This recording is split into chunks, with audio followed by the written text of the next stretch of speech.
एका हिंदुत्ववादी विचारसरणीचं सरकार हे राज्यामध्ये आहे, हिंदुत्ववादी विचारसरणीचं सरकार हे केंद्रामध्ये आहे. आता जर तुमच्या हातामध्ये सत्ता दिलेली आहे, तुमच्याकडे केंद्रीय गृह खातं आहे, ते सोडलंय. अहो, आंदोलन करणं काम विरोधकांचं आहे ना. सत्तेमध्ये असणारेच लोक विरोधकांना प्रश्न विचारतायत. आता आधी काय व्हायचं की पाकिस्तानने वगैरे समजा हल्ला वगैरे केला तर त्या दहशतवादी हल्ल्यासाठी जबाबदार हे केंद्र सरकारला धरलं जायचं. आता काय झालं, पाकिस्तानने हल्ला केला तरी केंद्र सरकार जबाबदारी काय घेत नाही, त्याचं भांडवल करून उलट द्वेष पसरवतात. हे अशी परिस्थिती झाली. मग प्रश्न विचारणार कोणाला तुम्ही? मुस्लिम समाजामध्ये बुरखा ज्या महिला घालतात त्याबद्दल तुमचं मत काय? बुरख्याचा विषय कसा आहे की बुरखा परिधान करा नका करू हा महिलांचा वैयक्तिक प्रश्न आहे, असं बरेच मौलाना वगैरे या सगळ्या गोष्टी म्हणतात.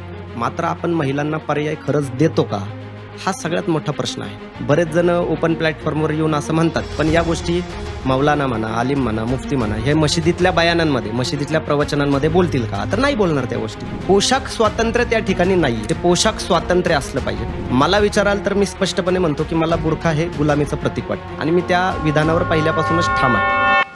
जे गोरक्षक गायी वगैरे धरतात तेच गोरक्षक त्याच गायी इतरांना विकतात. जे गोरक्षक वगैरे धरतात काय ते फक्त धरतात मुस्लिमांना. त्या गायी त्यांना विकतं कोण? ते विकणारे कोण असतात? ग्रामीण भागामधले ते शेतकरी हिंदू असतात सगळे. ते का विकतात ह्याच्या मागचं कारण तुम्ही पाहिलंय? एखाद्या गायीचं मेंटेनन्स करून पहा, थोडं शेण उचलून पहा, थोडा चारा घालून पहा तिला, मग कळेल तुम्हाला. आज कित्येक ठिकाणी अशा बातम्या आलेल्या आहेत की ज्यांनी गोशाळा काढल्या त्याच ठिकाणी गायी मेलेल्या आहेत, त्यांची नीटपणे निगा राखली नाही. मग या ठिकाणी कोणी मॉब लिचिंग केली?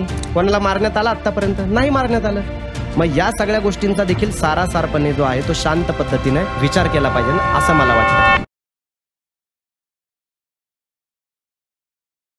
नमस्कार मंडळी, आपले स्वागत आहे लय हार्ड पॉडकास्ट मध्ये.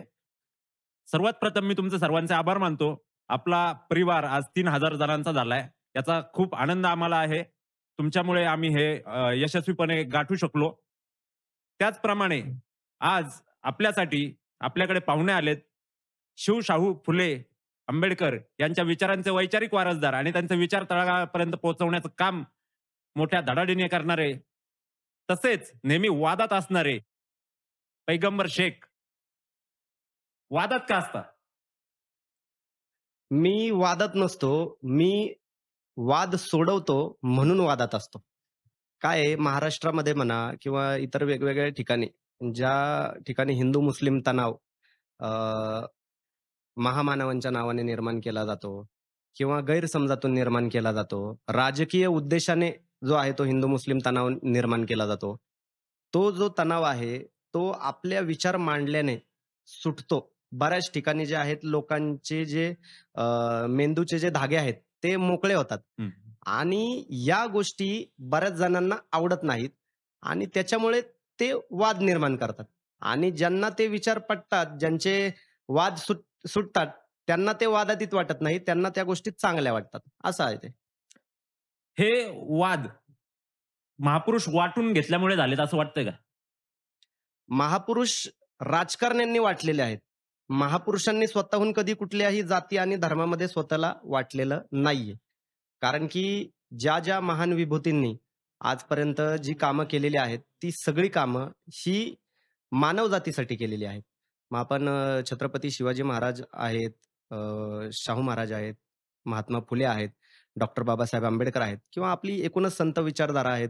अ, एकनाथ महाराज आहेत, जगद्गुरू संत तुकाराम महाराज आहे. ही सगळी जर परंपरा आपण पाहिली तर या सगळ्या परंपरेनं अखंड मानवजातीसाठी काम केलेलं आहे आणि त्यांनी जातीच्या ज्या काही भिंती आहेत आणि धर्माच्या ज्या काही भिंती आहेत या सगळ्या ओलांडलेल्या आहेत आणि त्या सगळ्या गोष्टी योगायोगाने ते जे काही महान विभूती आहेत एका विशिष्ट समाजामध्ये जन्मले योगायोगाने, ठीक आहे. तर त्यांनी काही ठरवून कोणी जन्म घेत नसतं ना. तर त्या गोष्टीचं भांडवल जे आहे ते राजकीय नेते मंडळी करतात.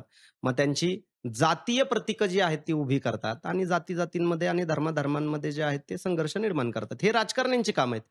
लोकांना याचं काही पडलेलं एकाच्या नाही. हातात निळा द्यायचा, एकाच्या हातात भगवा द्यायचा, एकाच्या हातात हिरवा द्यायचा, अशा बस पद्धतीने वाटलं जातंय. बस वाटलं जाते. मुळातच हे सगळेच रंग सगळ्यांचे रंग आहेत ना.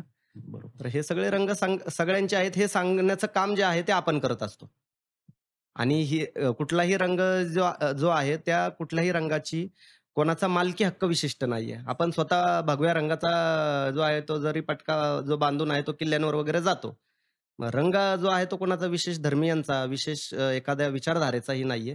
हे देखील आपण या माध्यमातून करतो आणि काही लोकांना हे जे लोक एकत्र येतात, काही लोकांची जी काही विचारधारा म्हणा, काही लोकांच्या खुर्च्या म्हणा किंवा काही लोकांचं जे महत्त्व आहे, ते महत्त्वच लोकांच्या विभागण्यावर निर्भर असतं, त्याच्यावर डिपेंड असतं आणि ते आपण तोडून-मोडून काढण्याचा प्रयत्न करतो आणि शिव फुले, शाहू आंबेडकरी चळवळीचं कामच हे आहे. तुम्ही चळवळीत काम करताय. चळवळीचं धडाडीने अग्रेसरपणे काम करताय. तुमचं बालपण ते आत्तापर्यंतचा प्रवास हा थोडक्यात आम्हाला कळलं तर बरं होईल. माझा जन्म जो आहे तो पुण्यामध्ये झाला. जन्माची पण अशी ट्रॅजेडी आहे, की पुण्यामध्ये जुना बाजार तुम्हाला माहितीच असेल. हो. तर त्या जुन्या बाजाराच्या रस्त्यावर जो आहे तो माझा जन्म झाला. म्हणजे माझी आई प्रसव काळ त्यांना त्या ठिकाणी सुरू झाला. आमच्या आजोबांचं घर त्या ठिकाणी होतं आणि त्याच ठिकाणी रस्त्यावर माझा जन्म झाला. आता त्याच्यानंतर मग आमच्या घराचं जर वातावरण तुम्ही पाहाल, तर आमच्या घरामध्ये वातावरणच लिबरल होतं. माझे वडीलच जे होते, माझे वडील म्हणा, माझी आई म्हणा, त्यांच्याकडूनच त्यांच्या राहणीमानातून म्हणजे त्यांनी काही विशेष असे म्हणा, की जाऊन बाबा समजून संस्कार केले वगैरे अशातला भाग नाही. का? कारण त्यांचं हातावर पोट होतं. माझे वडील गवंडी काम करायचे. माझी आई जी आहे ती बांगडेवाली आहे. तर यांना आजचा दिवस कसा जाईल याचं पडलेलं होतं. मग त्याच्यामध्ये विषय कसा असायचा, की माझे वडील म्हणा, आई म्हणा सगळ्याच धर्मियांशी त्यांचं कनेक्शन यायचं. वडील आमचे बांधकाम करायचे, तर सगळ्याच धर्मियांच्या लोकांची घरं वगैरे बांधणं म्हणा. आमची आई आज देखील कोणाच्या घरी लग्न वगैरे असलं, तर आमच्या आईला आवर्जून बांगड्या भरण्यासाठी अजूनही बोलावलं जातं. तर त्याच्यामुळं जे काय म्हणतात, की उदारमतवादी म्हणा, लिबरल म्हणा विचारधारा ही घरापासूनच ती आली. आमचे वडील दिवाळीच्या वेळी किल्ले वगैरे बांधायचे. त्याच्यामुळे छत्रपती शिवाजी महाराज सगळ्यात पहिल्यांदा जर आमच्यापर्यंत कुठल्या माध्यमातून पोहोचले असतील, तर ते आमच्या वडिलांच्या माध्यमातून पोहोचलेत, की ज्यांनी आम्हाला किल्ले बांधले. मग किल्ल्यावर छत्रपती शिवाजी महाराजांची मूर्ती कुठे ठेवायची? तर मग ती सगळ्यात वरती ठेवायची. मग बाकीच्या मूर्त्या कशा लावायच्या? मग इथपासून ते महाराजांचे विचार जे आहेत म्हणा, संस्कार आमच्यामध्ये रुजलेले आहेत. आणि त्याच्यानंतर मग हळू आपण या विचारधारेमध्ये येत गेलो. काही अपघात आयुष्यामध्ये घडत गेले. म्हणजे वेगवेगळ्या घटना समोर यायला लागल्या. मग त्या घटनांवर आपण आपल्या प्रतिक्रिया मांडत गेलो. मग प्रतिक्रिया मांडत गेलो, तर त्याची चिकित्साही करणं गरजेचं आहे. एखादी विशिष्ट भूमिका आपण घेतोय तर. मग चिकित्सा करता मग तो जो शिव फुले, शाहू आंबेडकरी जो बाणा आहे, तो पूर्ण आपल्या रक्तामध्येच मिक्स झाला आणि त्याच्यानंतर आपण त्या गोष्टींवर आपण इथपर्यंत जो आहे ते पोहोचलेलो आहोत आणि इथून पुढे देखील आपण निवतो. तुम्ही चिकित्सकपणे सर्व समस्यांची, प्रश्नांची, धार्मिक प्रश्नांची, सामाजिक प्रश्नांची चिरफाड करत आलाय. करत राहाल, ही अपेक्षा आहे. मुस्लिम समाजामध्ये बुरखा ज्या महिला घालतात, त्याबद्दल तुमचं मत काय आहे? बुरख्याचा विषय कसा आहे, की बुरखा परिधान करा, नका करू हा महिलांचा वैयक्तिक प्रश्न आहे. असं बरेच मौलाना वगैरे या सगळ्या गोष्टी म्हणतात. मात्र आपण महिलांना पर्याय खरंच देतो का? हा सगळ्यात मोठा प्रश्न आहे. बरेच जण ओपन प्लॅटफॉर्मवर येऊन असं म्हणतात, की बुरखा जो आहे त्या महिलांचा प्रश्न आहे, त्या घालतील, नाही घालतील. पण या गोष्टी मौलाना म्हणा, आलिम म्हणा, मुफ्ती म्हणा, हे मशिदीतल्या बयानांमध्ये, मशिदीतल्या प्रवचनांमध्ये बोलतील का? तर नाही बोलणार त्या गोष्टी. तर त्याच्यामुळं विषय कसा आहे, की पोशाख स्वातंत्र्य त्या ठिकाणी नाहीये, सगळ्यात पहिली गोष्ट. ते पोशाख स्वातंत्र्य असलं पाहिजे. मला विचाराल तर मी स्पष्टपणे म्हणतो, की मला बुरखा हे गुलामीचं प्रतीक वाटतं आणि मी त्या विधानावर पहिल्यापासूनच ठाम आहे.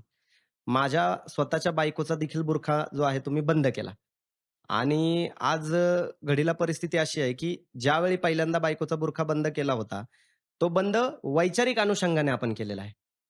ते पण काय म्हणतो, की आपण बुरखा बंद करणं या सगळ्या गोष्टी लादलेल्या नाहीत आपण. त्या वैचारिक पातळीपर्यंत जे आहे ते बायकोला घेऊन गेलो आपण.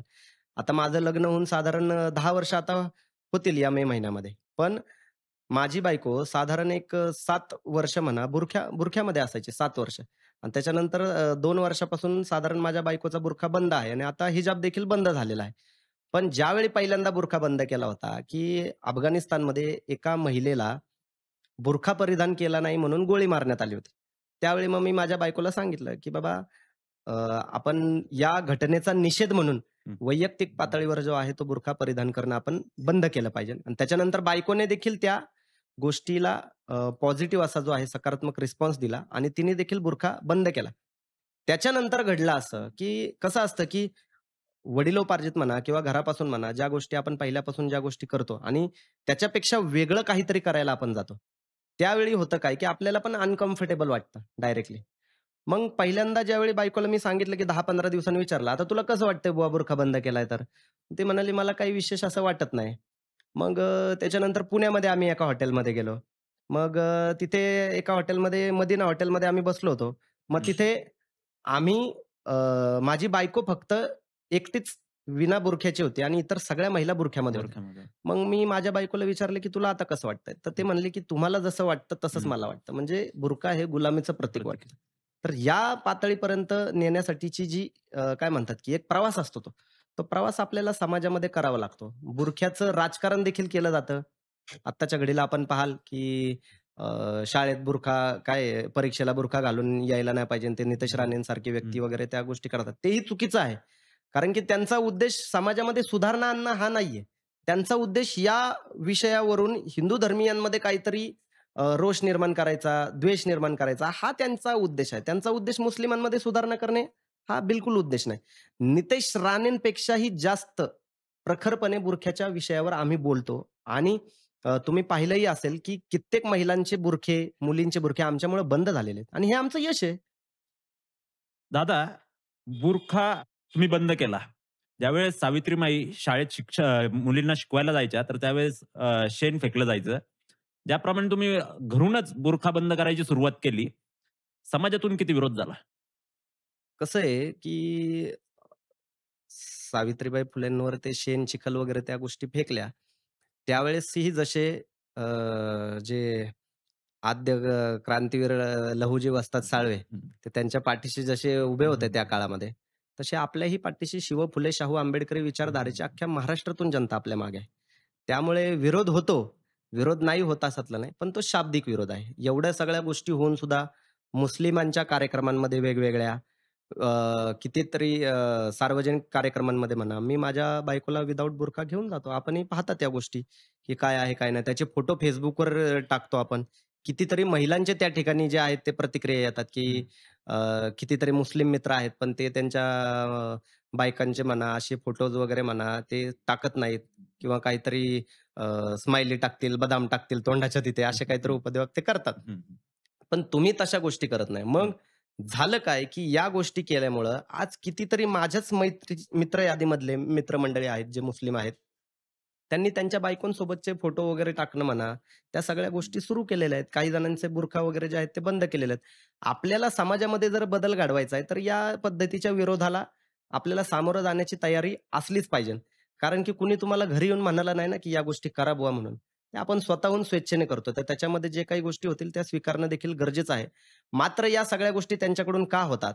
त्यातल्या काही लोकं जाणीवपूर्वक देखील करतात. मात्र बहुतांश लोक असे असतात, जे अज्ञानातून काही चुकीच्या गोष्टी करतात. त्यांना समजत नाही, की आपल्याला नक्की सांगायचंय काय? त्यांना स्त्री स्वातंत्र्याची व्याख्या कळत नाही. त्यांना असं वाटतं, की स्त्रियांना बुरख्यामध्ये आपण डांबून ठेवलं, तर आपण स्त्रियांचा आदर करतो, असा त्यांचा एक भाव आहे. मात्र स्त्रियांना पोशाखाचं स्वातंत्र्य देऊन, त्यांना शिक्षणाच्या प्रवाहात आणून, त्यांना बाकी इतर वेगवेगळे जे आहेत, नोकरी म्हणा, व्यवसाय म्हणा, या प्रवाहात आणणे म्हणजे आत्ता स्त्री स्वातंत्र्य त्याला म्हणतात. हे विचार त्यांच्यापर्यंत पोहोचवणं गरजेचं आहे आणि हे पैगंबर साहेबांचे देखील हेच विचार आहेत. काही वेगळे विचार नाहीत. तुम्ही ज्याप्रमाणे बोलले आता, की अज्ञानामुळे असं होतं. या अज्ञानाचं मुस्लिम समाजात मूळ काय आहे? कशामुळे अज्ञान आहे, असं तुम्हाला वाटतं? शिक्षणावर भर का नाहीये मुस्लिम समाजात? शिक्षणावर भर नाहीये अशातला काही भाग नाहीये. हं, शिक्षणावर भर आहे. आजच्या घडीला जर तुम्ही म्हणाल तर मुस्लिमांमध्ये मुलींच्या शिक्षणाचं प्रमाण हे माझ्या अर्थी मुलांपेक्षाही जास्त आहे. शिक्षणाचं प्रमाण वाढलंय. मात्र धार्मिक चिकित्सा जी आपण म्हणतो का, हं. की कुराणाची चिकित्सा म्हणा, पैगंबर साहेबांच्या चरित्राची, त्यांच्या आयुष्याची चिकित्सा म्हणा, या सगळ्या चिकित्सा वगैरे ह्याच्यापासून मुस्लिम समाज हा बराच लांब आहे. आणि ती चिकित्सा जोपर्यंत सदसद विवेक बुद्धी जी आहे ती जागृत ठेवून ते करत नाहीत.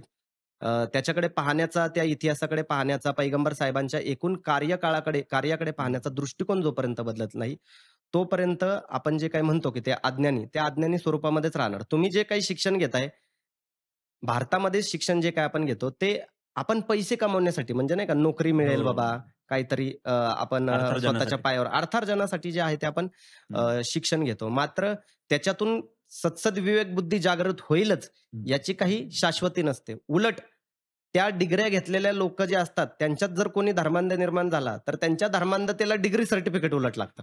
देखो देखो वो आईटी वाला है, देखो IT देखो वाला है. वो एडवोकेट है, वो फिर भी कैसा जमात को जाता, देखो कैसा अल्लाह की राह में चलता. अशा पद्धतीचे स्टेटमेंट करणाऱ्या लोकांची काही समाजामध्ये कमी कमी. नाहीये. त्यामुळे शिक्षण आणि सत्सद विवेक बुद्धी या 2 गोष्टींचा काहीही संबंध नसतो. सत्सद विवेक बुद्धी जी आहे ती तुम्हाला जागृत करण्यासाठी तुम्हाला चिकित्साच करावी लागते. आणि जर तुम्हाला धार्मिक विषयांमध्ये जर तुम्हाला काही काम करायचंय, धार्मिक रिव्होल्यूशन काहीतरी करायचंय, रिफॉर्म जर काही करायचंय, तर तुम्हाला धार्मिक चिकित्सा करणं अनिवार्य आहे. दादा, धर्मांध व्यक्ती, मग तो कोणत्याही समाजाचा असो, हा चिकित्सक असू शकतो का?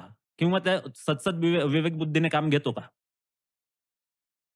हा जो आपण शब्द वापरतोय का धर्मांध, त्याच्या अंध हा जो शब्द आहे का, तिथंच तो विषय संपून जातोय, की अंध जो आहे व्यक्ती तो चिकित्सा करूच शकत नाही.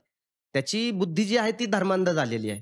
त्याच्या बुद्धीची जी दृष्टी आहे त्या दृष्टीवरच त्यांनी पट्टी बांधलेली आहे. त्यामुळे तो चिकित्सा करूच शकत नाही. मग त्याच्यासमोर जे काही लोकं सांगतायत त्याच गोष्टीवर तो विश्वास ठेवतो आणि त्याला ज्या गोष्टी माहीतही नसतात त्या गोष्टीचा अभिमान वाटायला लागतो. म्हणजे आता पैगंबर साहेबांविषयी त्याला काहीच माहिती माहिती नसतं. नाही. कुराणविषयी त्याला काहीच माहिती नसतं. मग इव्हन भगवद्गीतेत पण काय लिहिलंय त्याला काही माहित नसतं. मर्यादा पुरुषोत्तम श्रीराम जे आहेत त्यांचं चरित्र देखील माहिती नसतं. त्यांचं काम देखील माहिती नसतं. पण अभिमान बाळगायचा फक्त. मग अभिमान बाळगून काय करायचं? आमचा खूप श्रेष्ठ आहे आणि इतराचं काहीतरी तुच्छ आहे, असं समजून समोरच्याविषयी द्वेषभाव गर्व बाळगायचा. म्हणता येईल त्याला, हां, गर्व. गर्व बाळगायचा आणि समोरच्याला जे आहे ते तुच्छ समजायचं आणि त्याच्यातून मग ते लोकं चिकित्सा कशी करू शकतात? चिकित्सा करूच शकत नाही असे लोक. धर्मांध लोक चिकित्सा करू शकत नाही. दादा, आपण धर्मांधतेवर बोलतोय. अशा बऱ्याच प्रकारच्या अपप्रवृत्ती आपल्याला समाजात दिसतात. अशामुळे विविध प्रकारच्या हिंसा होणं, दंगली होणं, ह्या सातत्याने घडताना दिसतात. अशा प्रकारच्या अपप्रवृत्तींना तुम्ही काय सांगू इच्छिता? कसं आहे, या अपप्रवृत्तींमध्ये पण 2 प्रकारचे लोक आहेत. एक तर असे लोक आहेत, की जे जाणीवपूर्वक अशा गोष्टी करतात. जाणीवपूर्वक म्हणजे मी तुम्हाला थोड्या वेळापूर्वीच म्हणालो, की यांचं जे काय म्हणतात, की दारोमदार म्हणा, यांच्या ज्या काही गोष्टी आहेत म्हणा, या सगळ्या लोकांच्या विभागण्यावरच डिपेंड आहेत. हं. अशा लोकांना तुम्ही समजवू शकत नाही. बरोबर आहे. काही समजू शकत नाही अशा लोकांना. तुम्ही त्यांना समजू शकता, जे लोक यांना फॉलो करतात. जे लोक ह्यांच्या मार्गावर चालतात. मग त्यांना चिकित्सक वृत्तीकडे आणणे, त्यांना वाचनाला प्रवृत्त करणे, त्यांना शिव फुले शाहू आंबेडकरीचा जो वेगळा दृष्टिकोन आहे त्यांचा चरित्राचा, त्यांच्या आयुष्याचा, हा दाखवणं जे आहे हे काम आपण करू शकतो आणि ते केलं पाहिजे. कारण की ही सतत चालणारी प्रक्रिया आहे. ही प्रक्रिया काहीतरी तुम्ही 2 वर्ष, 4 वर्ष ठेवून होणार नाहीये. चार्वाकापासून, गौतम बुद्धांपासून, महावीर जैनांपासून, अ, येशू ख्रिस्त म्हणा, पैगंबर साहेब म्हणा, आपली जी संत एकनाथ महाराजांपासूनची जी संत परंपरा आहे म्हणा, शिव फुले शाहू आंबेडकर म्हणा, इथपासूनची गाडगे महाराज म्हणा, हे पर्यंत येणारी ही परंपरा आहे 2500-3000 वर्षाची परंपरा आहे. आपण ही परंपरा काहीतरी 10 वर्ष, काहीतरी 5 वर्ष प्रबोधन करून काहीतरी थांबल, असं नसतं. जनरेशन बदलत असते, पिढी बदलत असते. मग प्रत्येक पिढीमध्ये असे विचार मांडणारे लोक येणं गरजेचं असतं. आता तुम्ही म्हणताय 2000-3000 वर्षापूर्वीपासूनची संत परंपरा किंवा पैगंबर असतील, महावीर जैन असतील किंवा गौतम बुद्ध असतील यांच्यापासून तुम्ही सांगितलं. मग ते आता एक हे तो सेफ आहे पर्यंत कसं काय पोहोचलं? त्याच्या मागे राजकीय उद्देश आहे ना, की भीती दाखवायची. म्हणजे जो समाज या देशामध्ये, या महाराष्ट्रामध्ये हं, साधारण 85% आहे. हं. त्या समाजाला एवढं भयग्रस्त करून टाकायचं, की काय त्याला मर्यादाच राहिलेली नाही. रोज उठून काहीतरी हिंदू खतरे में है म्हणून सांगायचं आणि मुस्लिमांमुळे तुम्हाला त्रास आहे म्हणून सांगायचं. बरं हे सांगतं कोण? सगळ्यात महत्त्वाची गोष्ट मला वाईट कशाचं वाटतं माहिती का? की एका हिंदुत्ववादी विचारसरणीचं सरकार हे राज्यामध्ये आहे. हिंदुत्ववादी विचारसरणीचं सरकार हे केंद्रामध्ये आहे. आता जर तुमच्या हातामध्ये सत्ता दिलेली आहे, तर सत्ता दिल्यानंतर तुम्ही कायदे बनवणार. तुम्ही तुमच्याकडं केंद्रीय गृह खातं आहे, राज्याचं गृह खातं आहे. तुम्ही पोलीस दलाचा वापर करणार, बरोबर? हे काम सरकारचं असतं ना. हो, हो, हो. ते सोडलंय आणि सभाच चालू असतात. हं. म्हणजे कुठं अन्याय झाला, काय झाला, सभा. मग अरे बाबा मग सभाच घ्यायची, तर मग आंदोलनच घ्यायची. पण तर सभा मग कोण घेतं? सभा कोण घेतं? हेच पक्षाचे लोक घेतायत. कोण लोक? जे लोकं सत्तेमध्ये हं. आहेत, भाजपचे आपण हं, ज्यांना म्हणतो, हं, भाजप हं, या हं, पक्षाचे लोक जे सत्तेमध्ये आहेत, हं. जे राज्यामध्ये देशामध्ये आहे आणि राज्यामध्ये पण जे सत्तेमध्ये आहेत, त्याच पक्षाचे लोक आंदोलन करतात. अहो, आंदोलन करणं काम विरोधकांचं आहे ना. सत्ताधाऱ्यांचं काम विरोधकांच्या प्रश्नांची उत्तर देणं आहे. मात्र हेच आंदोलन करतात आणि हेच प्रश्न मांडतात आणि मग उत्तर कोण देतंय नक्की? उत्तर द्यायला कोणीच नाहीये. मग सत्तेमध्ये असणारेच लोक विरोधकांना प्रश्न विचारतायत आता. परिस्थिती अशी झालेली आहे. आधी काय व्हायचं, की पाकिस्तानने वगैरे समजा हल्ला वगैरे केला, समजा झाला एखादा दहशतवादी हल्ला झाला, तर त्या दहशतवादी हल्ल्यासाठी जबाबदार हे सरकारला धरलं जायचं. केंद्र सरकारला धरलं जायचं. आता काय झालं, पाकिस्तानने हल्ला केला तरी केंद्र सरकार जबाबदारी काय घेत नाही. त्याचं भांडवल करून उलट द्वेष पसरवतात हे. अशी परिस्थिती झाली. मग प्रश्न विचारणार कोणाला तुम्ही? पुलवामाचा हल्ला झाला. पुलवामामध्ये जर हल्ला होतोय, तर पुलवामाच्या हल्ल्याची जबाबदारी म्हणा, त्या सगळ्या गोष्टींची जबाबदारी ही केंद्राने घ्यायचं काम आहे ना केंद्राचं. मग केंद्राला प्रश्नच विचारले गेले नाहीत. उलट केंद्राने त्याचं भांडवल केलं. 2014 नंतर जे भाजप सरकार आलं, त्यानंतर मुस्लिम समाजामध्ये भयग्रस्त परिस्थिती असं वाटतं का तुम्हाला? एक लक्षात घ्या, मुस्लिम समाजामध्ये भयग्रस्त परिस्थिती काय आहे? त्याच्या मागचं कारण आहे. मुस्लिम समाज हा कोणाला घाबरतो वगैरे अशातला काही भाग नाहीये.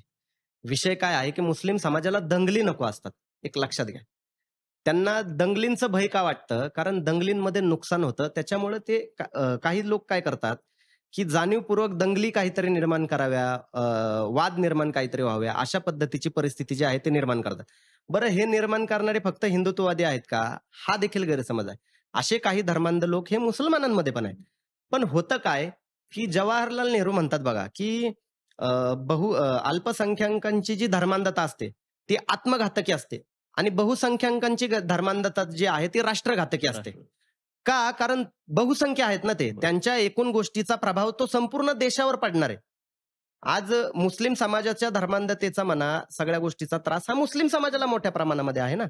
आणि हिंदू धर्मीयांमध्ये जेवढी धर्मांधता वाढेल, त्याचा त्रास जो आहे तो एकूण देशावरच होणार त्याचा त्रास.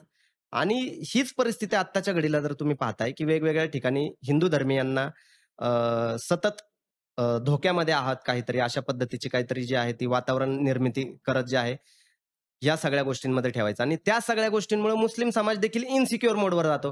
आता एखाद्या ठिकाणी काहीतरी घटना घडली, मग मुस्लिम समाजाचा त्यात काही रोलही नसतो, आहे का नाही ते माहीतही नसतं.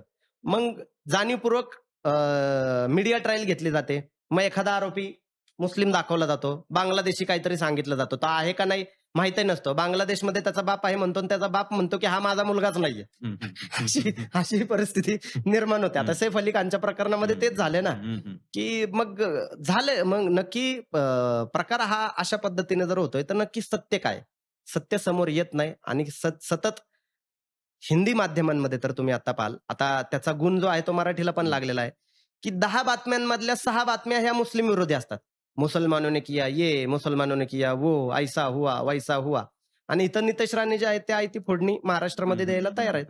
तर या पद्धतीचं वातावरण असताना एका समस्त समाजाला आरोपीच्या पिंजऱ्यामध्ये जर उभं केलं जात असेल, समाज हा परिपूर्ण चांगलाही नसतो आणि परिपूर्ण वाईटही नसतो. समाजामध्ये गुणदोष असतात, वाईट असतात समाजामध्ये, नासके आंबे असतात समाजामध्ये.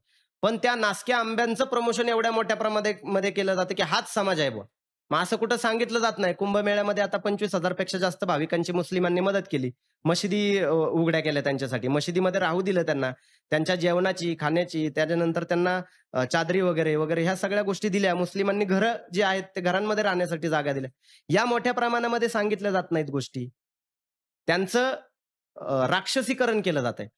त्यांचं काय म्हणतात त्याला आपण, की नायककरण म्हणतो का आपण, की बाबा हिरो कुठंतरी हिरो बनवणं बाबा मुस्लिम समाजामध्ये, तो प्रकार नाही. मग त्याच्यासाठी मुस्लिम समाजालाच प्रयत्न करावे लागतात.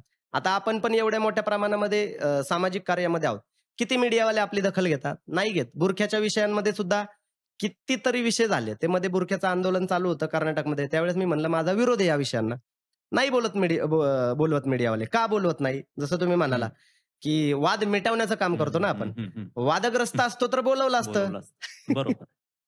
2014 नंतरची परिस्थिती तुम्हाला अशी दिसते. 2014च्या आधीची परिस्थिती तुम्हाला कशी वाटते? जेव्हा काँग्रेसचं सरकार होतं, त्यावेळेस मुस्लिमांसाठी इन्सिक्युरिटी होती का? हे पहा काय झालं, मुस्लिमांच्या देखील धर्मांधतेमुळं, मुस्लिमांच्या देखील मागासलेल्या विचारांमुळे जे आहे ही परिस्थिती निर्माण झालेली आहे. ज्यावेळी मुस्लिमांना या देशामध्ये चांगले दिवस होते, म्हणजे एवढ्या मोठ्या प्रमाणामध्ये द्वेष समाजामध्ये नव्हता, जो हं, तळागाळापर्यंत हं. आज चौका-चौकामध्ये जो काही पसरलाय. त्या काळामध्ये मुस्लिमांनी जे काही सुधारणावादी, जे बदल म्हणा, ते स्वीकारले नाहीत आणि ते स्वीकारले न गेल्यामुळं त्याचं भांडवल जे आहे, ते संघाने, हिंदुत्ववादी संघटनांनी हिंदू धर्मीयांना जे आहे, ते धर्मांध बनवण्यासाठी केलं आणि हे वास्तव आहे.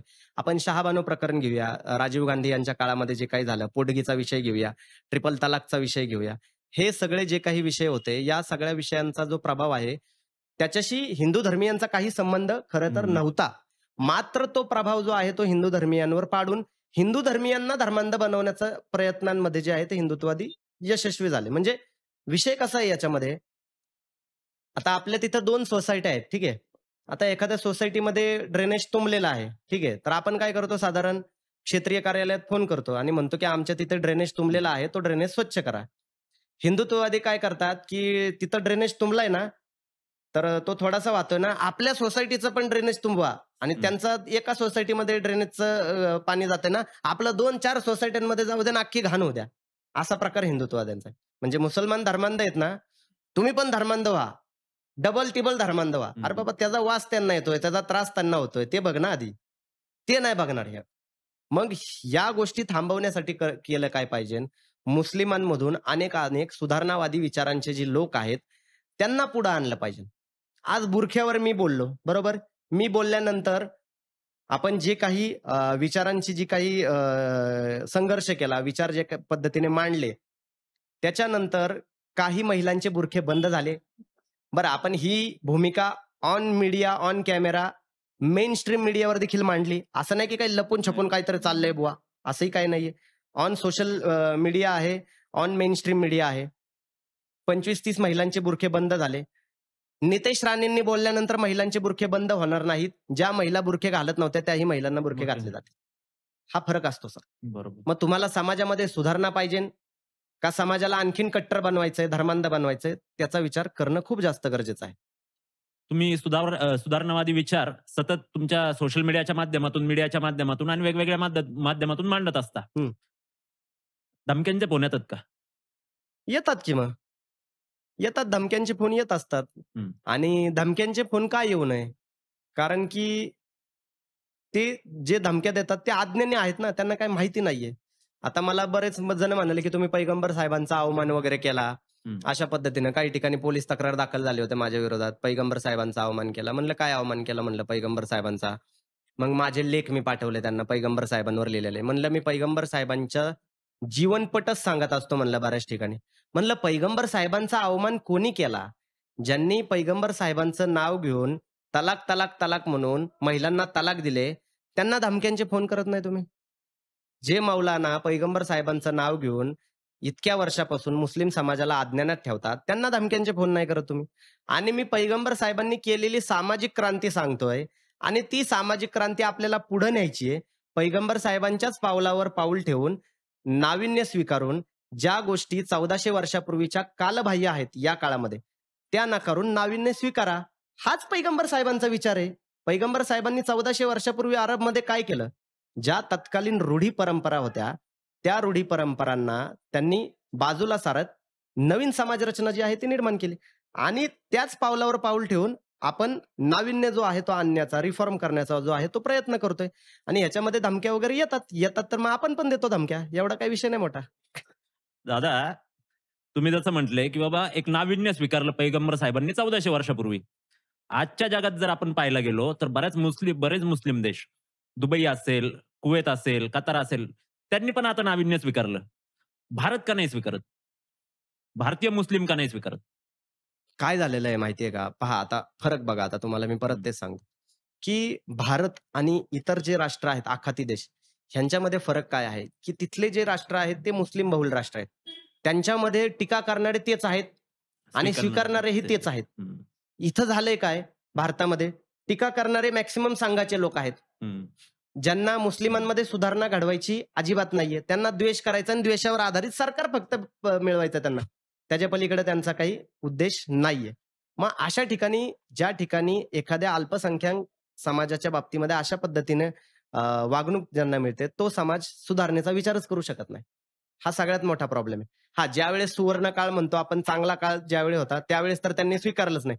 आणि आता या परिस्थितीमध्ये ही परिस्थिती एवढी बिकट आहे, की एकतर संघ, भाजप यांच्याकडून सतत द्वेषात्मक हल्ले होतात. त्यात आपण काहीतरी सुधारणावादी विचार मांडतो. मग हे याचा जो स्पीड आहे का, तो स्पीड स्लो होतो. आता आखाती देशांमध्ये तुम्ही सांगितलं, अरबमध्ये सांगितलं. अरबमध्ये 2022 मध्ये महिलांना ड्रायव्हिंग लायसन मिळालं, नोकरी करण्याची संधी मिळाली. तिथल्या महिला फुटबॉलच्या मॅच पाहू शकतात. इव्हन सौदीचे जे प्रिन्स आहेत मोहम्मद बिन सलमान, ते म्हणाले, की सौदीच्या महिला ठरवतील, सौदीच्या महिला काय परिधान करायचंय. हे खूप मोठं विधान आहे. सौदीच्या महिला मिस युनिव्हर्समध्ये उतरल्या. हा झाला फक्त सौदीचा विषय. कझाकिस्तान, ताजिकिस्तानमध्ये बुरखा आणि हिजाब बॅन झाला. मुस्लिम बहुल राष्ट्र, 90% पेक्षा जास्त मुस्लिम असणारं देश, त्या देशामध्ये हिजाब, बुरखा बॅन झाला. आणि त्याच वेळी जर तुम्ही पाहाल, की इराणसारख्या देशामध्ये अ, हिजाबच्या विरोधामध्ये हजारो महिला ज्या आहेत त्या रस्त्यावर येतात आणि त्या गोळ्या घालून मारल्या जातात. आत्ताचीच परिस्थिती आहे हो. ना. तिथल्या एक लेखिका आहेत ज्यांना आता नोबेल पारितोषिक मिळालं. त्या 16 वर्षापासून जेलमध्ये आहेत तिकडच्या. तर ही परिस्थिती आहे. तर संघर्षही सुरू आहे, सुधारणाही सुरू आहे. असं आपण म्हणू शकत नाही, की संपूर्ण जगातला मुसलमान तुम्ही एका साच्यामध्ये बसवू शकत नाही. जर तुम्ही म्हणताय, की मुस्लिमांमध्ये बदल होत नाही, तर मग कझाकिस्तान, ताजिकिस्तानमधल्या जे मुस्लिम बहुल राष्ट्र आहेत, त्यांनी हिजाब, बुरखा बंद कसा केला? हा प्रश्न आहे. सौदी अरबमधले जे मुस्लिम आहेत, त्यांनी महिलांना मिस युनिव्हर्स म्हणा किंवा इतर ठिकाणी आत्ता मध्ये म्युझिक कॉन्सर्ट झाला सौदीमध्ये. ते बघण्यासाठी मुस्लिम महिला होत्या आणि त्यांचं पारंपरिक जे काही संगीत होतं, ते त्याच्यामध्ये वाजवलं. अशा सगळ्या गोष्टी ज्या आहेत त्या चालू आहेत. हे झालं सौदीचं, हे झालं दुबईचं, कुवेतचं, इराणचं. भारतात हे व्हायला काय-काय भोगायला लागेल किंवा काय-काय करावं लागेल मुस्लिम समाजाला? भारतामध्ये ऑलरेडी मुस्लिम समाज या सगळ्या सुविधांचा लाभ घेतोय. एक लक्षात घ्या. आज तुम्ही पहा 2022 मध्ये सौदीतल्या महिलांना जर गाडी चालवण्याची परमिशन मिळते, ठीक आहे. 2022 साली. इथल्या महिलांना जर म्हणालं असतं, की तुम्ही गाडी चालवू शकत नाही, तर त्यांनी चपलीने मारलं असतं ना. बरोबर आहे ना? बरोबर. मग इथल्या महिला, मुस्लिम महिलांना त्या गोष्टी आधीच मिळालेल्या आहेत. इथल्या महिला फुटबॉलच्या मॅच ज्या आहेत, मुस्लिम महिला ह्या नॉर्मली बघतातच आहेत. त्यांना काही मुस्लिम मुली ज्या आहेत त्या मिस युनिव्हर्स म्हणा, मिस इंडिया म्हणा, त्याच्यामध्ये ऑलरेडी जातच आहेत. आता काय झालेलं आहे, की धर्माच्या नावावर त्यांना त्या सगळ्या गोष्टी म्हणा, इतर ज्या काही स्वातंत्र्य वगैरे त्या ज्या काही मिळतात, त्या गोष्टीपासून परावृत्त करण्याचा जो आहे तो प्रयत्न केला जात आहे आणि त्या गोष्टी थांबवल्या पाहिजेत. माझं एवढं म्हणणं आहे. मुस्लिमांना त्या गोष्टी मिळाल्या. संगीत क्षेत्रामध्ये मुस्लिम लोक आधीपासून आहेत. मोहम्मद रफी साहेब घ्या, इतर अनेक जे आहेत ए.आर. रेहमान घ्या, इतर अनेक म्युझिशियन आहेत. हे मुस्लिम आहेत ऑलरेडी. तर त्यांना दादा, भेटलेलं आहे ते. अ, आपण सांगितलं की भारतात या सगळ्या सुविधा मुस्लिम समाजासाठी फार पूर्वीपासून आहेत. फार पूर्वीपासून आहेत पण त्या. त्याचा लाभ घेताना बऱ्याचदा आपल्याला मुस्लिम समाज दिसत नाही. व्यावसायिकतेत पिछाडीवर आहे. व्यावसायिकतेत आघाडीवर आणण्यासाठी तुमच्याकडून तुम्ही काय पाऊल उचलणार आहे का? कुठल्या व्यावसायिकतेत म्हणताय तुम्ही मग नक्की? कारण की आज जसं जसं की शिक्षणाच्या आधीच मुस्लिम समाजातील युवक हे व्यवसायात उतरतात. पुरेशी जाण न घेता, शिक्षण न घेता. काय होतं एक लक्षात घ्या, की आजची परिस्थिती अशी आहे, की मुस्लिमांमध्ये आर्थिक मागासलेल्या असणाऱ्या लोकांची जी संख्या आहे ती जास्त आहे. जास्त. ठीक आहे. आणि त्याच्यामुळं होतं काय, की समाजामध्ये एकतर स्किल वर्क करणारी जी आहेत लोकं ती जास्त आहेत. आज मुस्लिम समाजामध्ये कितीही सगळ्या गोष्टी जरी पसरवल्या, काहीही द्वेष पसरवला, तर तुम्हाला दिसेल, की मुस्लिम समाज हा काहीही काबाड कष्ट पडेल ते काम करून जो आहे तो स्वतःचं काय म्हणतात, की अर्थार्जन वगैरे या सगळ्या गोष्टी करतात. या चांगल्याही गोष्टी आहेत. मात्र ते करत असताना त्यांनी शिक्षणाकडे देखील लक्ष दिलं पाहिजे. आता मध्येच तुम्ही एफ-सी रोडवरचं जे आहे ते अरबाज नावाचा एक मुलगा तुम्ही पाहिला असेल, जो म्हणत होता, की मला हिस्ट्रीच्या याच्यामध्ये जे आहे ते शिक्षण घ्यायचंय आणि तो 9वीतला मुलगा होता आणि तिथे काहीतरी पिशव्या वगैरे विकत होता. म्हणला आईला हं, हं, मदत होईल हं. म्हणून. अशी मुस्लिम समाजामध्ये जी आहे ती संख्या मोठ्या प्रमाणामध्ये आहे. मात्र फक्त त्यांचं लक्ष तिथंच असतं अशातला भाग नाही. शिक्षणाकडे देखील लक्ष असतं आणि शिक्षणासोबत जर जोडधंदा, काही स्किल हं, जर हं. ते शिकत असतील, तर काही वाईट काही नाही ना वाईट त्याच्यामध्ये. नाही. फक्त शिक्षण सोडू नये हाच आपला मुद्दा आहे ना. हो, हो. दुसरा तर काही मुद्दा नाहीये. शिक्षणासोबत त्या गोष्टी त्यांनी करणं गरजेचं आहे. आणि त्या गोष्टी ऍक्च्युली आता शाळांमधून सुरू झालेल्या आहेत. स्किल हं. वर्क जे आहे ते शिकवलं जात आहे आता शाळांमधून काही हं, ठिकाणी. हं, हं, काही ठिकाणी प्लंबिंगचं काम पण शिकवलं जात आहे. काही ठिकाणी इतर जे काही गोष्टी योजना आहेत, योजना वगैरे म्हणा, हं. त्या सगळ्या गोष्टी आता काही शाळांमध्ये शिकवल्या जात आहेत. तर मग याचा अर्थ काय ना? याचा अर्थ की आपल्याला शिक्षणासोबत काहीतरी स्किल असणं गरजेचं आहे. आता ते मुस्लिम समाजाकडून जर ते त्यांना जन्मजात म्हणा किंवा जर त्यांच्या मोठे होण्याच्या प्रोसेसमध्ये म्हणा जर त्यांना मिळत असेल, तर वाईट काय त्याच्यामध्ये? फक्त ते करत असताना शिक्षण त्यांनी सोडू नये आणि शिक्षण का सुटतात याच्यामागची कारणं आर्थिक बरीच आहेत. आणि काही ठिकाणी शिक्षणाविषयी अनास्था देखील आहे, की "सीख के क्या करेंगे? क्या सीख के क्या नौकरी मिलने वाली क्या?" अशी एक धारणा जी आहे ती समाजामध्ये आहे. मात्र शिक्षण केल्याने आपण जो काही व्यवसाय करतोय, ज्या क्षेत्रामध्ये आपण कार्यरत आहोत, त्या क्षेत्राला आपल्याला काहीतरी नाविन्य जे आहे ते देता येतं. त्याच्यामधली जी जी त्या व्यवसायाची पत जी आहे ती आपल्याला वाढवता येतं. हे जेव्हा मुस्लिम समाजाच्या युवकांच्या डोक्यामध्ये फिट होईल, त्यावेळेस ते शिक्षणाच्या प्रवाहामध्ये येतील. पण या प्रवाहामध्ये आणण्यासाठी आपण त्यांना आधी माणूस म्हणून तरी स्वीकारलं पाहिजे ना. बरोबर. आजची परिस्थिती अशी झाली, की त्यांना माणूस म्हणूनच स्वीकारू नका हं, हं, इथपासूनच हं. चालू झालेलं आहे. घरं देत नाहीत भाड्याने, सोसायट्यांमध्ये फ्लॅट देत नाहीत. काही ठिकाणी म्हणतात खरेदी करू नका त्यांच्याकडून, काही ठिकाणी म्हणतात त्यांच्या घरी पण जाऊ नका. म्हणजे एकेकाळी इथल्या शूद्रातिशूद्रांना ज्या पद्धतीची वागणूक देण्याचा प्रयत्न केला, त्याच पद्धतीची वागणूक मुस्लिमांना देण्याचा प्रयत्न चालू आहे आता. तुम्ही सांगितलं एक फर्ग्युसन रोडवरती अरबाज नावाचा मुलगा इतिहास शिकायचं म्हणतोय.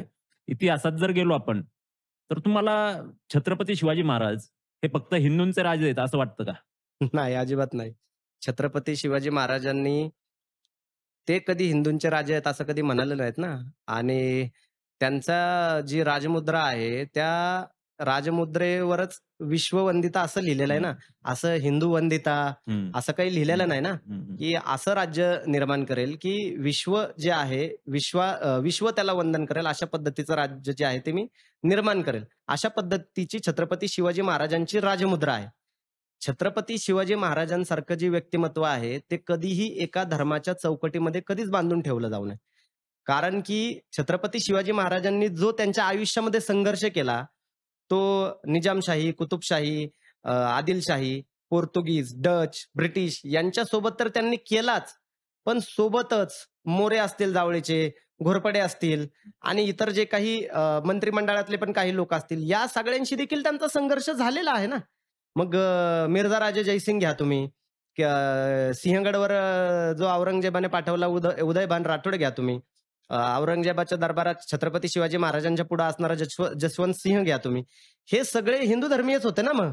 मग छत्रपती शिवाजी महाराजांचा लढाच कुठल्या धर्माच्या विरोधात नव्हता आणि कुठल्या धर्मासाठी देखील छत्रपती शिवाजी महाराजांचा लढा नव्हता. त्यामुळं छत्रपती शिवाजी महाराज यांना कुठल्याही एका विशिष्ट चौकटीत धर्मामध्ये बांधून ठेवणं हे चुकीचं आहे. छत्रपती शिवाजी महाराजांवर आपले महाराष्ट्रातलेच शिवशाहीर अमर शेख जे आहेत ते बार्शीचे, ते पोवाडा लिहितात आणि तो पोवाडा शिवराज्याभिषेक सोहळ्याला रायगडावर 3 वेळा गायला जातो. ही परंपरा आहे महाराष्ट्राची आणि ही परंपरा जी आहे ती जोपासली पाहिजे आणि हीच परंपरा आम्ही पुढे नेतो. एवढाच विषय आहे. छत्रपती शिवाजी महाराजांच्या सैन्यामध्ये अनेक मुस्लिम मावळे जे होते, त्यांनी छत्रपती शिवाजी इव्हन अफझल खानाच्या जे वध झाला, त्या अफझल खानाच्या वधावेळी देखील छत्रपती शिवाजी महाराजांसोबत जो आहे तो अंगरक्षक मुस्लिम त्याही वेळी होते आणि अफझल खानासोबत देखील अंगरक्षक जे आहेत ते हिंदू होते. त्यांची नावं देखील माझ्याकडे आहेत.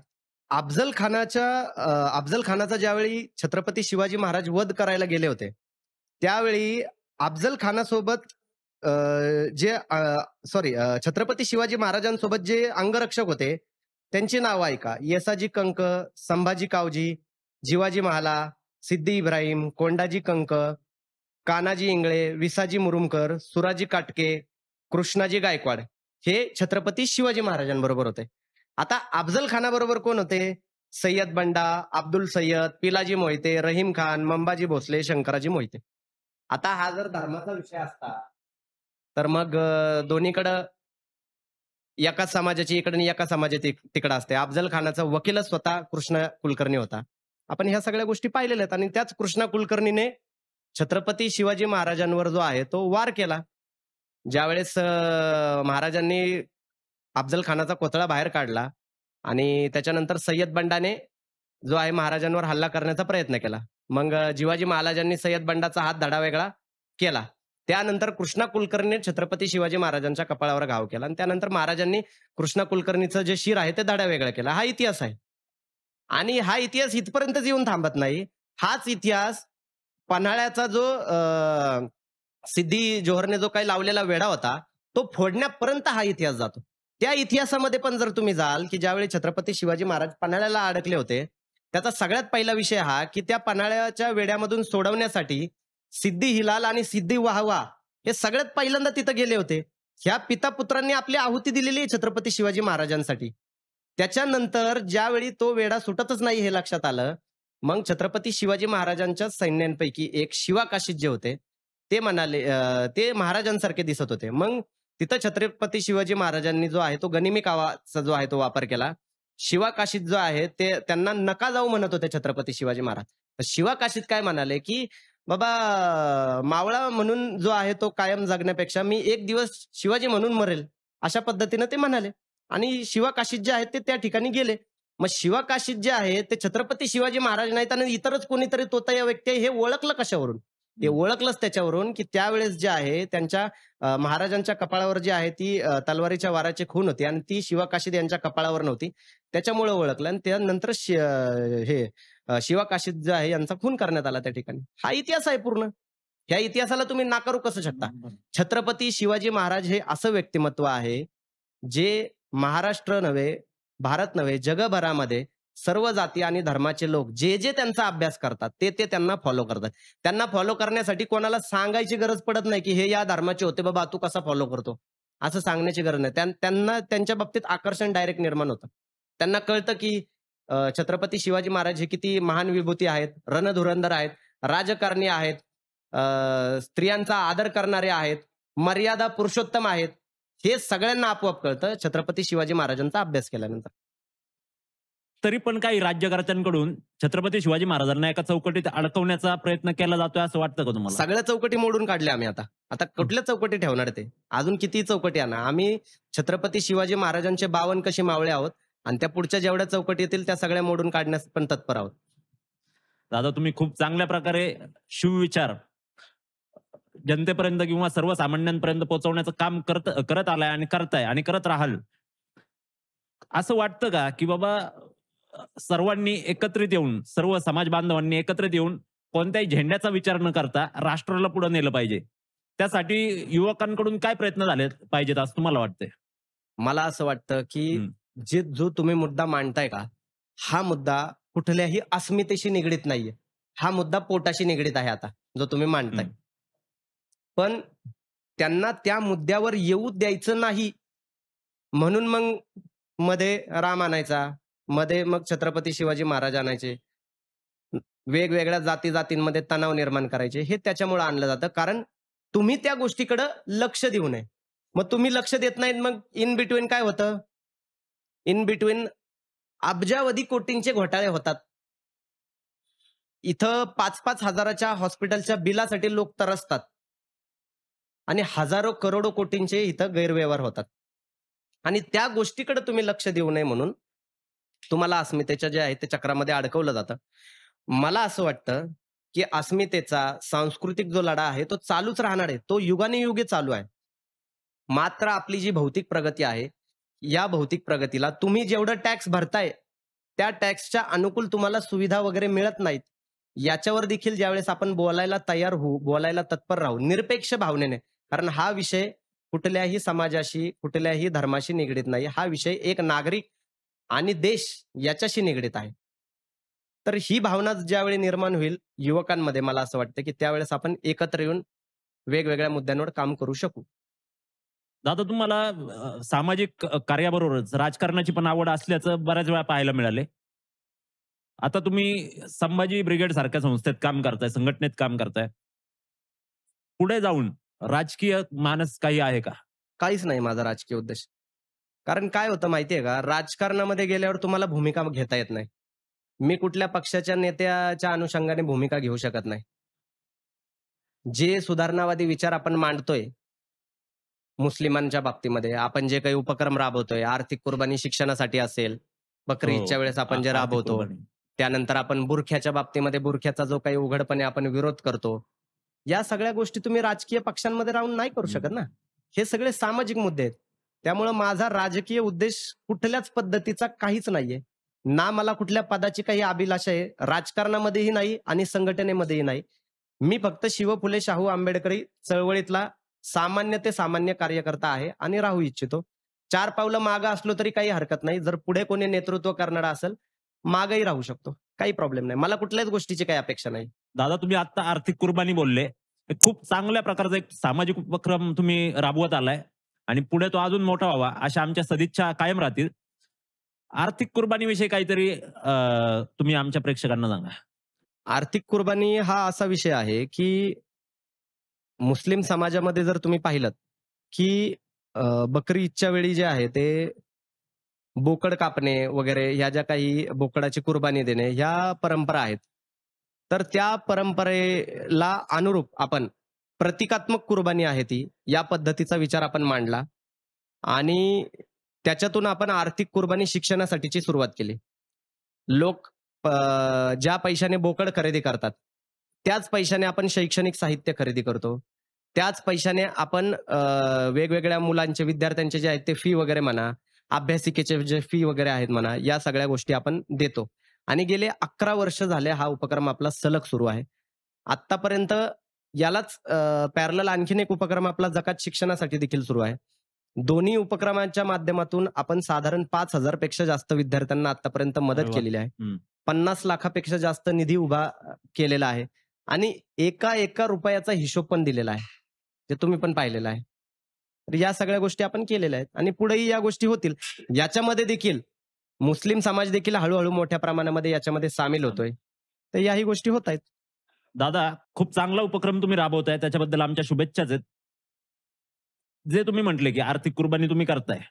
आर्थिक कुर्बानी म्हणजे बोकड कुर्बानीचा बोकड जो आहे, तो खरेदी करायच्या पैशातून तुम्ही एका मुलाचं भवितव्य सुधारायचा प्रयत्न तुमच्या माध्यमातून चालू आहे. आता सगळ्यात मोठा गाजलेला विषय भारतभर गोहत्या. गोहत्येविषयी तुमच्या काही तुमच्या मनातील की बाबा गोहत्या थांबवली पाहिजे, काय झालं पाहिजे? गोहत्या बंदी झाली पाहिजे किंवा बंदी झालीये, तर का झालीये? आणि गोमांसाचं आपल्या भारतात सेवन करण्यापेक्षा एक्सपोर्टमध्ये भारत किती आहे? या सगळ्या गोष्टींबद्दल तुम्ही सांगितलं तर बरं होईल. सगळ्यात पहिली गोष्ट तर तुम्हाला मी एक सांगतो, की आपण गोहत्या वगैरे हे जे काही शब्द वगैरे वापरतो का आपण, या शब्दांमुळेच सेन्सिटिव्हिटी खूप जास्त वाढते. आता आपण बोकड हत्या, कोंबडी हत्या असे काही शब्द वापरतो का? नाही वापरत ना आपण. मग गोहत्या हा आपण शब्द वापरतो. विषय काय झालाय, की एका विशिष्ट राज्यामध्ये अ, गायी ही पूजनीय होते आणि एका विशिष्ट राज्यामध्ये गायी ही पूजनीय नसते. हे बरोबर आहे का? नाहीये. आज संपूर्ण भारतामध्ये एका पक्षाची सत्ता आहे. जो पक्ष गायीला राष्ट्रमाता म्हणा किंवा या पद्धतीचा विचार करतो. ठीक आहे. तो वैयक्तिक विषय प्रत्येकाचा असू शकतो. त्याला त्यांच्या भावनांचा आपल्या मनामध्ये अनादर अजिबातच नाहीये. मात्र माझं म्हणणं म्हणणं काय आहे, की आज भारतासारखा देश जगभरामध्ये सर्वात जास्त बीफ एक्सपोर्ट करणारा देश म्हणून जो आहे, तो उदयाला आलेला आहे ऑलरेडी. आपण इथे लोकांना धरून लोकांची मॉब लिचिंग करतोय, की त्याच्याकडं संशयास्पद बरं का म्हणजे, की गोमांस आहे वगैरे. आपण मध्ये इथे धुळेला पण त्या गोष्टी पाहिल्या. उत्तर भारतामध्ये तर काय त्या गोष्टी राजस्थान, उत्तर भारत या ठिकाणी तर या गोष्टी कॉमनच आपण पाहतोय. तर मला काय म्हणायचंय, की गोव्यासारख्या ठिकाणी गोहत्या बंदी वगैरे ते काय आपण त्याला काय म्हणतात गोमांस वगैरे ह्या सगळ्या गोष्टी बंद आहेत. महाराष्ट्रासारख्या ठिकाणी आता बंद आहे. इतर बऱ्याच राज्यांमध्ये जे आहे ते चालू आहे. मग ज्या राज्यांमध्ये चालू आहे त्या राज्यांमध्ये बंद करण्यासाठी कोणी बोलतंय का? त्या राज्यांमध्ये भाजपचंच सरकार आहे. त्याच्याविषयी का बोलत नाही? हा मुद्दा राजकारणाशी रिलेटेड करून ठेवलेला आहे. हा सगळ्यात मोठा प्रॉब्लेम आहे. आणि त्याच्यातही आणखीन महत्त्वाची गोष्ट ही आहे, की कित्येक ठिकाणी असे हिंदू सांस्कृतिक कार्यक्रम आहेत, ज्या कार्यक्रमांमध्ये रेड्याचा पण बळी जो आहे तो दिला जातो. इव्हन वैदिक परंपरेमध्ये आधी बळी जो आहे तो यज्ञामध्ये दिला जायचा. आता ते कणकेची कापतात. आत्ताच्या अलीकडच्या ह्याच्यामध्ये. तर हा जो आहे, हा सांस्कृतिक वारसा त्याच्यामध्ये आहे. आता जर त्याच्यामधून काय म्हणतात, की एखाद्या धर्माला जर गायी पूजनीय असेल, मुस्लिमांनी काय म्हणतात, की गोहत्या करावी, गोमांस भक्षण करावे. मी या मताचा अजिबात नाहीये. ते करावंच असं काही अट्टहास वगैरे नाहीये. कारण कुराणात कुठल्या काही त्या एखाद्या विशिष्ट प्राण्याचं वगैरे काहीतरी मांस खावा वगैरे अशातला काही भाग नाहीये किंवा तसे काही आदेशही नाही आणि तशा काही गोष्टी करूही नये. जर एखाद्या धर्मीयांच्या भावना वगैरे दुखावत असतील आणि त्या गोष्टी होत असतील, तर त्या गोष्टी थांबवल्या पाहिजेत, बंद केल्या पाहिजेत. त्याच्या बाबतीमध्ये मनामध्ये आक्षेप नाहीये. मात्र हे होत असताना आपण स्वतःलाच तर फसवत नाहीये ना, की गोहत्येच्या नावावर आज कितीतरी गोरक्षकांचेच आपण पाहाल, की जे गोरक्षक गायी वगैरे धरतात, तेच गोरक्षक त्याच गायी इतरांना विकतात. आज आपण जे गोरक्षक वगैरे धरतात का हे, हं, ते हं. फक्त धरतात मुस्लिमांना. त्या गायी त्यांना विकतं कोण? ते विकणारे कोण असतात ग्रामीण भागामधले? ते शेतकरी हिंदू असतात सगळे. ते का विकतात? ह्याच्या मागचं कारण तुम्ही पाहिलंय? एखाद्या गायीचं मेंटेनन्स करून पहा. थोडं शेण उचलून पहा. थोडा चारा घालून पहा तिला. मग कळेल तुम्हाला. त्याच्याशिवाय कळणार नाही ना. मग त्यांना जर सिक्युरिटी दिली तुम्ही, त्यांचा जर सांभाळ केला तुम्ही, तर ते कशाला विकणार आहेत? आज कित्येक ठिकाणी अशा बातम्या आलेल्या आहेत, की ज्यांनी गोशाळा काढल्या त्याच ठिकाणी गायी मेलेल्या आहेत. त्यांची नीटपणे निगा राखली नाही. मग या ठिकाणी कोणी मॉब लिचिंग केली? कोणाला मारण्यात आलं आत्तापर्यंत? नाही मारण्यात आलं. मग या सगळ्या गोष्टींचा देखील सारासारपणे जो आहे तो शांत पद्धतीने काय म्हणतात विचार केला पाहिजे ना, असं मला वाटतं. आणि या सगळ्या गोष्टीतून काही जण ज्यांचं काही काम नसतं, अ, ज्यांचं सामाजिक क्षेत्रामध्ये काही काम नसतं, त्या पद्धतीचे लोकं देखील कुठल्यातरी ठिकाणी जातात. मग काहीतरी हे गायींची तस्करी चालू आहे, मग त्यांना धरा. तुम्ही ते तस्करी वगैरे झाल्यावरच कसं काय बरं धरता? त्यांना गायी देतानाच्या क्षणी का नाही धरत बरं? म्हणजे भांडवल कुठं होतं? जिथं मुस्लिम नाव येतं तिथं भांडवल येतं. बरोबर.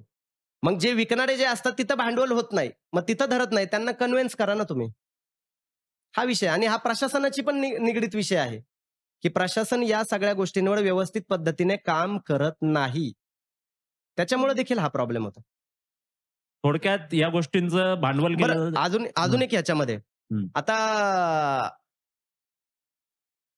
गोहत्या म्हणा किंवा गोमांस भक्षण केल्यावर एखाद्या धर्मीयांच्या भावना दुखावतात. ठीक आहे. आता इस्लाममध्ये दारू हराम आहे. ठीक आहे. दारू प्राशन करू नका म्हणतात. डुकराचं मांस खाऊ नका म्हणतात. बरोबर. आता इथं कुठला मुसलमान दिसतो का तुम्हाला बोलताना? की बाबा दारू हराम आहे, हं, मग हं, दारू पिऊ नका. हं. डुकराचं मांस खाणं हराम आहे, मग डुकराचं मांस खाऊ नका. असं दिसतं का? नसतं. आता इथेच असे कितीतरी सेलिब्रिटी आहेत बरं का. जे बाहेरच्या देशामध्ये जाऊन जे आहे ते बीफ वगैरे खातात आणि इथल्या लोकांची जी आहे ते फसवणूक करतात. लोकांना मूर्खात काढतात. तर या गोष्टी थांबल्या पाहिजेत. ह्याच्यातनं बॅलन्स असा जो आहे तो मार्ग काढला पाहिजे. मार्ग काय काढणार आहात? आज जे काही एक्सपोर्ट या देशाच्या बाहेर होतंय बीफचं, ते एक्सपोर्ट शासनाच्या थ्रूच होतंय. त्याला तर आपण नाकारू शकत नाही. ते काय ब्लॅकनी वगैरे होतंय अशातला तर काही भाग नाहीये. शासनाचा वरद हस्त त्याला आहे. मग या गोष्टी कशा काय करताय तुम्ही? हा प्रश्न कधी विचारणार आहोत आपण? काही महिन्यांपूर्वी कोणीतरी बीफ कटलेट खाऊन त्या ठिकाणी अपघात झाल्याचं आपण ऐकलंय का? वरिष्ठ नेते भाजपचे त्यांचा चिरंजीव. अहो, काय सांगायचं आता ते काय त्यांचं नाव? नाव माझ्या लक्षात येईना. ते महाराष्ट्राचे अध्यक्ष आहेत ना ते. हं. त्यांचं नाव काय सांगा की नाव? बावनकुळे, बावनकुळे. हां, हं, बावनकुळे. हं, हं. त्यांच्या मुलाने बीफ कटलेट खाल्ले होते. त्याचं बिल पण टाकलेलं होतं आणि गाडी त्यांनी ठोकली. हं. असे पण आहेत. मग एकीकडे बीफ कटलेट खायचे आणि दुसरीकडे जे आहे ते समाजाला भडकवायचं. हे दोन्ही कामं कशी काय हे करतात? हाच प्रश्न आहे माझा. हं. सर्वसामान्य माणसाला वेगळा नियम आहे. हं. कारण तो गरीब आहे. ठीक आहे. हं. तो गरीब आहे. त्याच्याकडे पैसा नाहीये. त्याच्यामुळे त्याला वेगळा नियम आणि जो श्रीमंत आहे तो बीफ कटलेट खाईल, गाड्यांनी उडवेल तरी त्याला काही फरक पडत नाही. आता सगळ्यात जास्त गाजलेला या महिन्यातला मुद्दा म्हणजे महाकुंभ मेळा. तिथे मोनालिसा प्रसिद्ध झाली, IIT वाले बाबा प्रसिद्ध झाले. त्याच ठिकाणी एक रील स्टार अरब्याचा वेश परिधान करून त्या ठिकाणी गेला होता. त्याला साधू महंतांकडून प्रचंड मोठ्या प्रमाणावर मारहाण झाली. याच्याबद्दल तुम्हाला काय वाटतं? काय आहे की त्याच्यामध्ये जगद्गुरु संत तुकाराम महाराज म्हणतात, की "विष्णुमय जग वैष्णवांचा धर्म, भेदाभेद भ्रम अमंगळ." ही विचारधारा कुठेतरी आपण विसरतोय का? याचा विचार केला पाहिजे. कोणीतरी अरबी पोशाखामध्ये आला, ठीक आहे. ठीक आहे, तो मुस्लिम नव्हता. ठीक आहे, तो मुस्लिम नव्हता. पण जरी तो मुस्लिम असला आणि तो एखाद्या देशातील आज 4 नंबरला जगामध्ये ज्या धर्मियांची संख्या आहे, 100 कोटीहून जास्त. त्या धर्मियांचा 144 वर्षांमधून जर एखादा मेळा, कुंभमेळा, महाकुंभमेळा येतोय आणि ती संस्कृती जाणून घेण्यासाठी जर एखादा मुस्लिम येतही असेल, तर त्याचं स्वागत आपण कसं करतोय, हे जागतिक पातळीवर तिथं दाखवलं गेलं.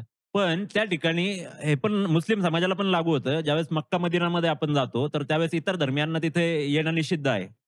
विषय काय आहे, हं. की मक्का, मदिना, सौदी ह्याच्यामध्ये इतर धर्मियांना प्रवेश दिला पाहिजे. मी या मताचा आहे. जर काही पर्यटन म्हणा, जाणून घेण्यासाठी म्हणा, लोकं येत असतील, तर त्यांनी गेलं पाहिजे. मध्ये स्मृती इराणी ज्या आहेत, त्या पैगंबर साहेबांच्या कबरीवर वगैरे त्या जाऊन आल्या. तर हे सगळे आंतरराष्ट्रीय मुद्दे आहेत. मग या आंतरराष्ट्रीय मुद्द्यांमध्ये आपण काय विश्वगुरू बनण्याचा प्रयत्न काहीतरी करतोय असं म्हणतोय. हं, अ, ह्याला झुकवलं, त्याला झुकवलं, गावाला झुकवलं, हं. असं आपण सांगतोय. मग एक सौदीमध्ये पण जाता, त्यांच्या गळ्यात गळे घालता. इव्हन सौदीमध्ये हिंदूंचं एक मंदिर पण उभं करता. मग द्या ना एक निवेदन. सौदीच्या जे राजा आहे, त्याला एक निवेदन द्यावं नरेंद्र मोदींनी, की तुमच्या तिथं एक जे आहे ते मुस्लिमेतरांना, हिंदूंना नाही म्हणत आहे मी. हं, हं. हा विषय हिंदूंशी निगडीत नाही. आपण फक्त हिंदूंनाच मध्ये आणून बसवतो. हिंदू आणि मुसलमान सोडून जगामध्ये खूप धर्म आहेत. त्या धर्मियांकडे पण लक्ष दिलं पाहिजे. तर द्या निवेदन तुम्ही, की बाबा हं. त्या ठिकाणी इतर धर्मियांना देखील पर्यटन म्हणून, पाहणं म्हणून, इतिहास जाणून घ्यायचं म्हणून त्यांना प्रवेश द्या. काही प्रॉब्लेम आहे. आणि आज आपण भारताचा जर विचार केला, तर भारतामध्ये तर असं कुठल्या धार्मिक स्थळावर कोणाला एंट्री नाही अशातला भाग नाही ना. आज अजमेरमध्ये तुम्ही जा. अजमेरमध्ये सगळ्या धर्मियांचे लोक आहेत. तुम्ही हाजी अलीला जा. सगळ्या धर्मियांचे लोक आहेत. तुम्ही चर्चमध्ये जा. चर्चमध्ये पण सगळ्या धर्माचे लोक येतात. गुरुद्वारमध्ये जा. तिथं पण येतात. विहारामध्ये जा. मंदिरामध्ये जा. सगळीकडे सगळ्या धर्माचे लोक जातात आपल्या ठिकाणी. आणि ही भारताची सुंदरता आहे ना. हं, ह्यालाच आपण भारताची सुंदरता म्हणतो ना, की आपण सगळ्या धर्मांचे जे अनुभव आहे तो घेऊ शकतो. मग जर एखादा घ्यायला येतही असेल, तर प्रॉब्लेम काय आहे हा प्रश्न आहे. आपण इतर देशांमध्ये काय चाललंय त्याच्याविषयी बोललं नक्कीच पाहिजे. काही वाद नाही. पण ते विषय देश पातळीवर आणि इंटरनॅशनल लेव्हलवर घेतले पाहिजेत. ज्यांनी घ्यायला पाहिजे ते घेत नाहीयेत. गोहत्येच्या विषयावरून राज्यामध्ये पण सेम सरकार आहे, केंद्रामध्ये पण सेम सरकार आहे आणि दोन्ही सरकारांनी हा मुद्दा म्हणजे त्यांच्या अनेक त्या मुद्द्यांशी रिलेटेड जी त्यांची मुद्द्यांची काय म्हणतात त्याला, की झोळी आहे. ठीक आहे. हं. तर त्या झोळीमधला हा एक मुद्दा आहे. मग ह्या मुद्द्यावर आता तुम्ही सत्तेमध्ये आलाय, तर सोल्युशन द्या. तुम्ही प्रॉब्लेम दाखवू नका. आणि जर आजही आपण सोल्युशन देत नसू, तर आपण नाकर्ते आहोत हे मान्य करा. एवढाच विषय. ह्याच्यामध्ये समाजामध्ये तणाव निर्माण करून काय मिळणार आहे? दादा, सोलापूरकर पळालेत कुठेतरी. सोलापूरकर म्हणजे एक अभिनेते. ज्यांचं आडनाव सोलापूरकर आहे, ते कुठेतरी पळून गेलेत. असे ह्याच्या आधी पळालेत का? का सगळ्यांना पळवायचं तुमचं मानस आहे? आता सोलापूरकर किती जणांना लाच देऊन पळालेत कुठं? ह्याचं खरं तर संशोधन केलं पाहिजे. काय विषय आहे, की छत्रपती शिवाजी महाराजांचा इतिहास जो आहे, तो बदनाम करायचा. ज्यावेळी छत्रपती शिवाजी महाराज हयात होते, त्या छत्रपती शिवाजी महाराजांनी स्वराज्य उभं जोपर्यंत केलं नाही, ठीक आहे. जोपर्यंत स्वराज्य उभं केलं नाही किंवा छत्रपती शिवाजी महाराजांनी स्वराज्य निर्मितीची शपथ घेतली नाही, तोपर्यंत मनुवादी विचारसरणीमधून या भूमीमध्ये एकही मायकालाल नव्हता, की जो एक स्वतंत्र स्वराज्य जे आहे ते उभं करेल. ठीक आहे. मग तोपर्यंत मोगलांचं मांडलिकत्व पत्करलं. ठीक आहे. आणि त्याच्यानंतर ज्यावेळेस छत्रपती शिवाजी महाराजांनी स्वराज्य उभं केलं आणि छत्रपती शिवाजी महाराजांनी वेगवेगळ्या समाजाला हक्क अधिकार प्रदान केले.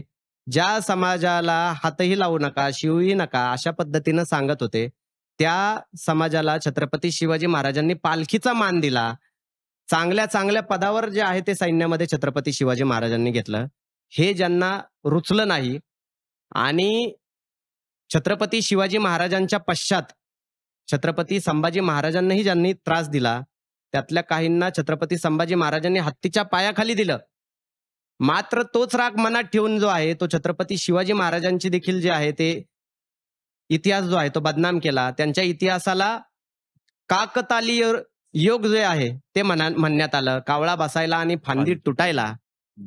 छत्रपती संभाजी महाराजांना नाकर्ता पुत्र अशा पद्धतीचा जो आहे तो उल्लेख पुस्तकांमधून त्यांच्या त्यांच्या सोनेरी पानाच्या काळ्या पुस्तकामधून जो आहे तो उल्लेख करण्यात आला.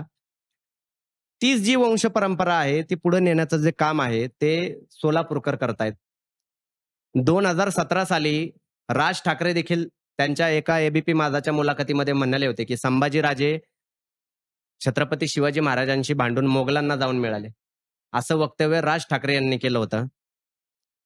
2 महिन्यापूर्वी सोलापूरकरांनी वक्तव्य केलं, की छत्रपती शिवाजी महाराज हे आग्र्याहून लाच देऊन जे आहे ते निघाले. या सगळ्या गोष्टी रेफरन्स म्हणून पुढे वापरल्या जातात. यांचा फक्त निषेध करून फायदा नाहीये. या गोष्टी संपुष्टात का येत नाहीत?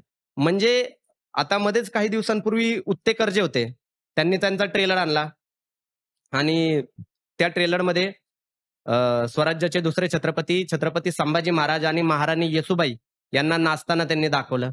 त्याच्यावर सगळ्यात पहिल्यांदा आक्षेप आपण घेतला आणि त्याच्यानंतर जे आहे ते लोकांना त्याचं गांभीर्य कळालं, की आज तुम्ही छत्रपती संभाजी महाराजांना सिनेमामधून सिनेमॅटिक लिबर्टीच्या नावाखाली नाचताना दाखवताय आणि ह्याचाच आधार घेऊन उद्या ट्रॅक्टरवर देखील मुलं याच पद्धतीचे पोशाख वगैरे घेऊन जे आहेत ते नाचताना तुम्हाला दिसतील.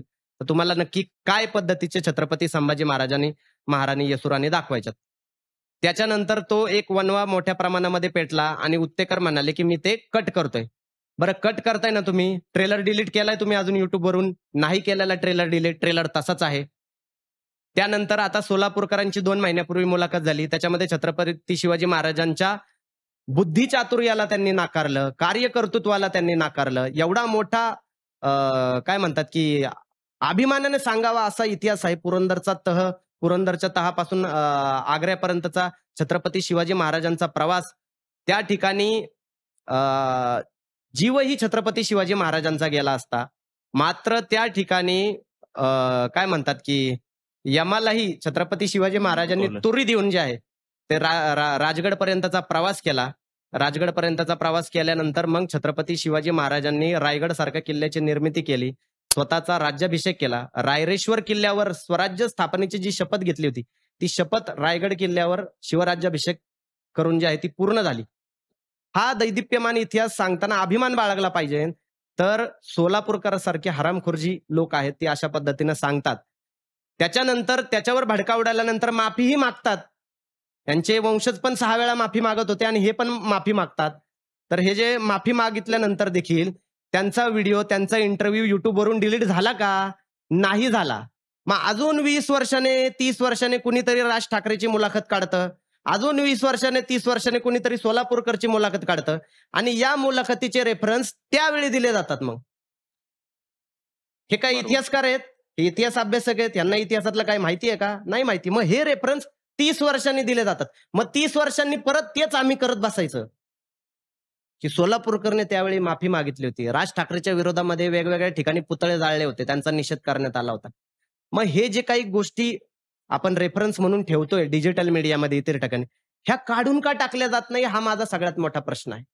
आणि त्या जोपर्यंत काढून टाकल्या जात नाही तोपर्यंत हा काही लढा यशस्वी झालाय असं मला काही वाटत नाही. अशा अनेक गोष्टी छत्रपती शिवाजी महाराजांच्या इतिहासामध्ये जे आहे त्यांनी घुसडण्याचा प्रयत्न केलाय.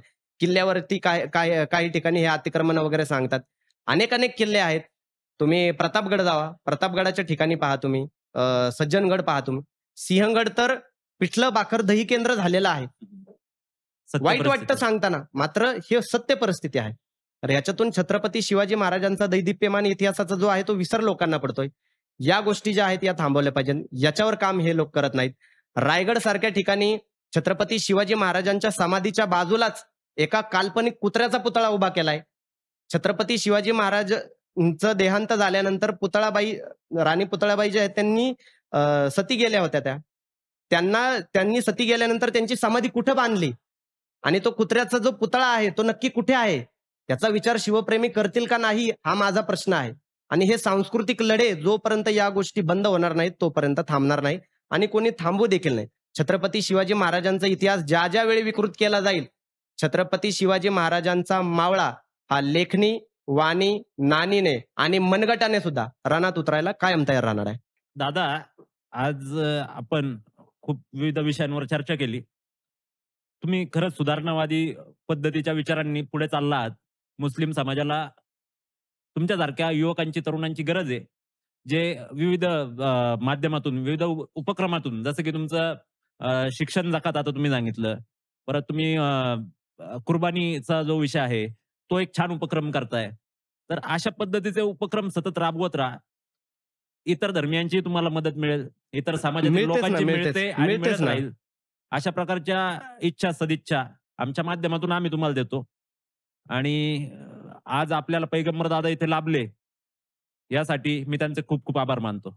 धन्यवाद. लय हार्ड चॅनलवर मला बोलवल्याबद्दल आणि मुलाखत घेतल्याबद्दल आपले मनापासून धन्यवाद. धन्यवाद.